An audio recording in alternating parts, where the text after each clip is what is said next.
Welcome to AETCM, the emergency medicine channel. Shall I start, sir? Yes. A 68-year-old male patient presented to the ER with complaints of altered mental status and extreme weakness for past 2 days. On initial 10-second assessment, airway is patent, no pooling of secretions, no gurgling sounds. Breathing respiratory rate is 22 per minute, saturation 98% in room air, chest air entry bilaterally equal. Circulation BP is 160 mm of Hg and pulse rate of 112, and disability GCS is 12 by 15, E3, V4, M5, and pupil is bilaterally equal and reactive. GRBS is 785, exposure, temperature is afebrile. And the primary adjuncts, we took one VBG which shows pH of 7.35 with carbon dioxide of PCO2 of 42 and HCO3 of 20. GRBS and lab investigation, venous sample. GRBS is through the capillary and that venous sample is from the venous sample. So if the patient is in shock and all, if the patient is severely dehydrated.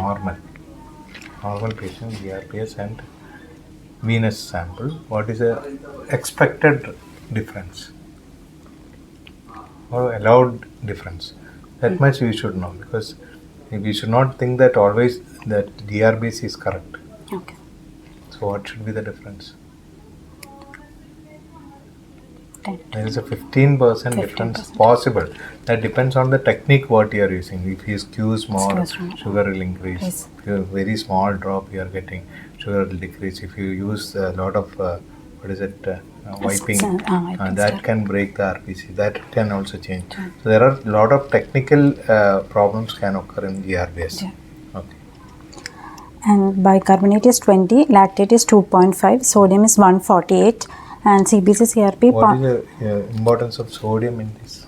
In hyperglycemia patients, there will be, in case of hyperglycemia, sodium will be shown less. So there will be a corrected sodium if in case of hyperglycemia. What do you calculate corrected sodium? Corrected sodium, measured sodium plus if the hyperglycemia is between 100 to 400, the corrected sodium plus 0.016 into serum glucose minus 100 divided by 100. If it is more than 400, the correction factor will be changed into 0.024. Okay. The rest formula the average you have to add around 3.6 to sodium if it is more than 100. Okay.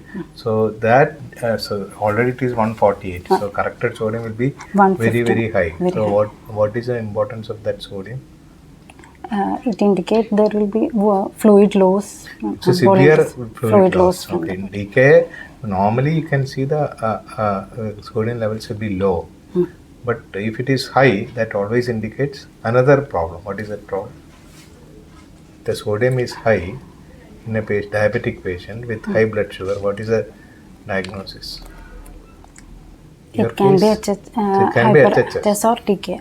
DKA means normally it will be low, but when there is an association of HHS with the DKA, that severe sodium can be very high. Okay. And also we done one CBC CRP point of care which shows WBC of 13,000, HB of 14.2, platelet count of 280,000 and CRP of 65. So hematocrit is of 42. Urea? BUN is 55, creat is 2.1. Okay. And an ample history, patient is not allergic to any medications, non-case of diabetes, hypertension and dyslipidemia on metformin and telmisartan and atorvastatin. Last meal 3 hours back. 68-year-old male patient, non-case of diabetes, hypertension and dyslipidemia, was brought to ED by his daughter due to increasing confusion, lethargy and inability to get out of the bed for the past 2 days. She also reports that he had complaining of excessive thirst and frequent urination and fatigue for about a week. He also had a recent history of upper respiratory symptoms for which he was self-medicated with over-counter medications, and there is also history of reduced oral intake for the past 2 days. There is no history of chest pain, abdominal pain, vomiting, loose stools or dysuria, no history of trauma or seizure. On general examination, there is no pallor, icterus, cyanosis, clubbing or lymphadenopathy. Tongue is dry and skin is dry. And CNS patient on arrival, he is disoriented to time, place and person, no focal neurological deficits. Respiratory system, air entry bilaterally equal. Cardiac, S1, S2 heard, no murmurs. Per abdomen, soft and non-tender and bowel sounds present. So initially, through the history and through the initial investigations, we initially tried to rule out initially any infection, sepsis or septic shock, and also we tried to rule out the hyperglycemic states. Is the patient is hypertension? No history of hypertension. Hypo. BP is 160. 160. Heart rate? 112. 112. IVC? IVC is collapsibility less than 50%. Okay. More than 50% collapsibility. Okay. So there is fluid loss status assisted. And lactate is 2.5. Okay. And also we try to rule out the hyperglycemic states like hyperosmolar, hyperglycemic, and also the DKA by sending the serum ketones and serum osmolarity. And also we suspect ABG is not acidotic, no? No, 7.35. So in case of diabetic acidosis, it will be less than 7.35, and bicarb will be less than 15. It can be. And also bicarb is less than 15. And by ruling out, we finally reached at a diagnosis of hyperosmolar hyperglycemic state.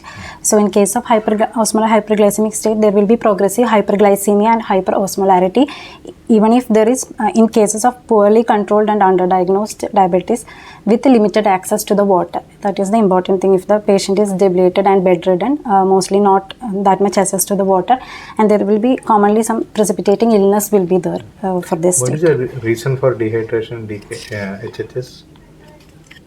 Dehydration may be due to the loss or otherwise not due to the intake. Mostly due to loss. And like you told, it is not replaced. Yes. And in case of the difference between development of HHS and DKA is that there will be partial resistance or insulin deficiency in case of HHS, and so there will be very little insulin still remaining in the body. That's why ketone bodies are not found. Whereas other one, insulin is not at all there. And also there will be an inflammatory state with marked elevation of the pro-inflammatory cytokines, and there will be increased gluconeogenesis and glycogenolysis, and that lead to the increased osmotic diuresis, and there will be impaired renal excretion of the glucose. That is the pathophysiology of HHS. And basically the patient will be presented in case elderly patient institutionalized with baseline cognitive impairment. Patient will come with non-specific symptoms like malaise, weakness, anorexia, fatigue, vomiting, cognitive impairment, and 15% patients can present with seizures also. And the conditions that will precipitate HHS is diabetes, infection, myocardial infarction, stroke, renal insufficiency, and GI hemorrhage, pulmonary embolism, pancreatitis, trauma. These all conditions, heat-related illnesses, rhabdomyolysis, trauma, pregnancy, these all conditions can precipitate HHS. And the physical signs will be the signs of severe dehydration. Volume depletion will be there. There will be poor skin turgor, dry mucous membrane, sunken eyes, tachycardia, hypotension. The patient has, and all the degree of lethargy and coma that is linearly related to the serum osmolarity. And usually we diagnose the differences between DKA and HHS in case of glucose. In DKA, the glucose is more than 250, but in HHS it will be more high, that is more than 600. But in bicarbonate, DKA diagnosis criteria is less than or equal to 18, but in HHS it is more than 15. And the serum ketones will be, serum and urine ketones will be present in case of DKA, that will be absent in case of HHS. And what are the conditions you get ketone bodies positive in body? In case of starvation, pregnancy, and DKA. So don't think that ketone bodies are positive means all cases DKA. are DKA. Okay, can be due to the, like a pregnant lady comes with high blood sugar. Ketone bodies can be sometimes positive. But you have to always check the acidotic pH values of the pH. And the anion gap will be more than 12 in case of DKA and less than 12 in case of HHS due to the presence of ketone bodies. How do patient develops acidosis? In case of dehydration and or hypoperfusion, there will be lactate levels will be lactic acidosis, renal impairment, and usually and in case of correction of serum osmolarity, if there is any overcorrection, that will be lead to cerebral edema and demyelination. So while we correction means? If the rapid corrections are serum osmolarity, both blood sugars and also the sodium levels. When you reduce the blood sugar, what will happen to sodium normally? Sodium will decrease. When you reduce the blood sugar, what will happen to the sodium? The dehydration will be corrected so that the sodium levels become. If we give fluids, there will be dilutional so that the sodium levels will decrease. I am asking, when you try to reduce the blood sugar with insulin, what will happen to the sodium? Sodium increases. But when you treating with the water saline, abnormal saline or DNS, whatever it is going to reduce the sodium. So the treatment is first the correction of the hypovolemia and identify and treat the precipitating cause, and then correct the electrolyte abnormalities, and then the gradual correction of the hyperglycemia and hyperosmolarity, and we also have to do the frequent monitoring. So in case of fluid resuscitation, we initially begin with normal saline infusion before insulin.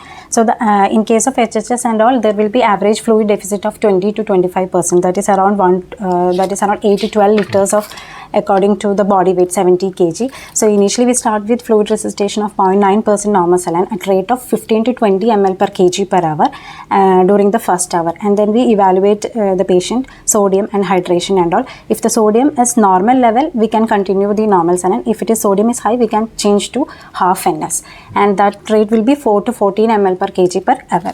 And usually we limit the volume repletion during the first 4 hours to less than 50 ml per kg per hour of normal saline. And once the hypertension, tachycardia and severe hyponatremia settle, we change into 0.45% normal saline.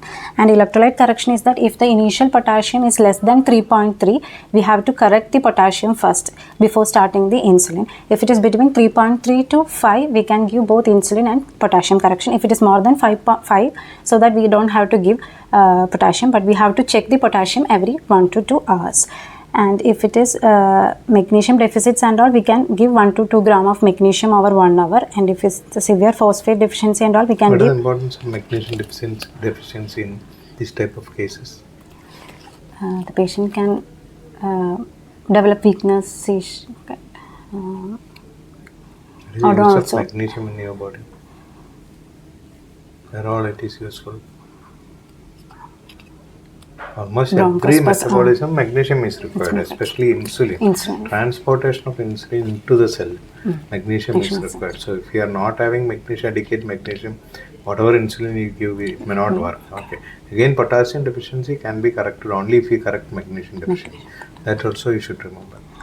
And in textbooks there is written it as sodium bicarbonate can be given if pH is less than 7, that in case of American Diabetes Association guidelines, but recently it is proven it has no benefit and there is potential harms in case of pediatric patients. Soda bicarb should be given only if there is a cardiac problem, like we have a patient with cardiac failure and severe acidosis that can aggravate, and your adrenaline, noradrenaline, dopamine, all these things will not work.